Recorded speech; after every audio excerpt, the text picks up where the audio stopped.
था कि नारी के शिक्षित होने से ही एक सभ्य और शिक्षित समाज का निर्माण संभव है, इसलिए उन्होंने नारी शिक्षा पर खास ध्यान दिया। ज्योतिबा फुले जी ने साल 1854 में भारत में महिलाओं की शिक्षा के लिए पहला बालिका स्कूल खोला। यह वो वक्त था जब लोग महिलाओं को शिक्षा देना तो दूर घर से बाहर भी नहीं निकलने देते थे। इसी वजह से ज्योतिबा फुले को स्कूल खोलने के लिए काफी विरोध सहना पड़ा था। वही जो भी टीचर उनके स्कूल में बालिकाओं को पढ़ाने के लिए राजी होता तो उसे समाज के कुछ संकीर्ण सोचने वाले व्यक्तियों के विरोध का सामना करना पड़ता था, जिसकी वजह से कोई भी टीचर उस स्कूल में नहीं टिक पाता था। इसके बाद ज्योतिबा फुले जी ने अपनी पत्नी श्री सावित्रीबाई फुले जी को ही एक शिक्षिका के तौर पर तैयार किया और उन्हें एक मिशनरी स्कूल में ट्रेनिंग दी।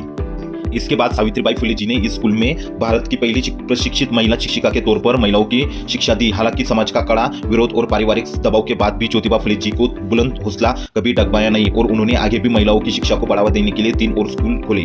दलितों, गरीबों और किसानों के उत्थान के लिए कई काम किए। उस समय दलितों की स्थिति बेहद खराब थी, यहाँ तक कि उन्हें सार्वजनिक स्थलों से पानी पीने तक की इजाजत नहीं थी, जिसको देखते हुए महान समाज सुधारक ज्योतिबा फुले जी ने अपने घर में दलितों के लिए एक पानी का कुआं खुदवाया और बाद में जब वे न्यायपालिका के सदस्य नियुक्त किए गए तो उन्होंने दलितों के लिए सार्वजनिक स्थल पर पानी की टंकी भी बनवाई। हालांकि बाद में उन्हें अपनी जाति से बहिष्कृत कर दिया गया था। इसके अलावा ज्योतिबा फुले जी ने गरीबों और असहाय लोगों को इंसाफ दिलवाने के लिए सत्यशोधक समाज की स्थापना की। वही उनकी स्थापना से प्रभावित होकर साल 1888 में उन्हें महात्मा की उपाधि से नवाजा गया था। ज्योतिबा फुले किसान मजदूर आंदोलन के प्रणेता के तौर पर भी जाने जाते थे। उन्होंने मजदूरों को किसानों के हित के लिए अपनी आवाज बुलंद की। उन्होंने मजदूरी करने के समय को कम करने, सप्ताह में 1 दिन का अवकाश करने आदि की मांग उठाई। वही ज्योतिबा फुले जी और उनके संगठन सत्यशोधक समाज के संघर्ष की बदौलत सरकार में एग्रीकल्चर एक्ट भी पास किया गया, जिससे किसानों को समाज में एक नई दिशा मिली। ज्योतिबा फुले जी ने बाल विवाह, सती प्रथा विरोध किया और विधवा विवाह को दिया समर्थन। ज्योतिबा फुले जी ने उस समय समाज में महिलाओं की स्थिति को सुधारने के लिए और महिलाओं को उनका हक दिलवाने के लिए कई काम किए। आपको बता दें कि उन्होंने बाल विवाह और सती प्रथा जैसे कुप्रथा को जमकर विरोध किया।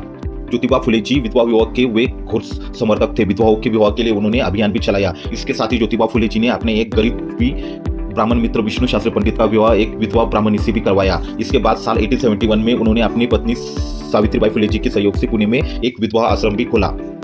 महान समाज सुधारक और विचारक महात्मा ज्योतिराव फुले जी को आखिरी समय में पैरालिसिस अटैक पड़ गया, जिसकी वजह से वे काफी कमजोर हो गए थे। इसके बाद 63 साल की उम्र में 28 नवंबर 1890 को पुणे में उनको अंतिम सांस मिली। समाज में उनके द्वारा किए गए कामों के लिए महान समाज सुधारक ज्योतिबा फुले जी को हमेशा याद किया गया। वही जिस तरह उन्होंने तमाम संघर्षों को झेलने के बाद समाज के हित के लिए काम किए, वो वाकई सराहनीय है। भारतीय समाज हमेशा उनको कृतज्ञ रहेगा। भारत के इस महान समाज सेवी ज्योतिबा फुले जी को सब भारतीय की तरफ से शत शत नमन।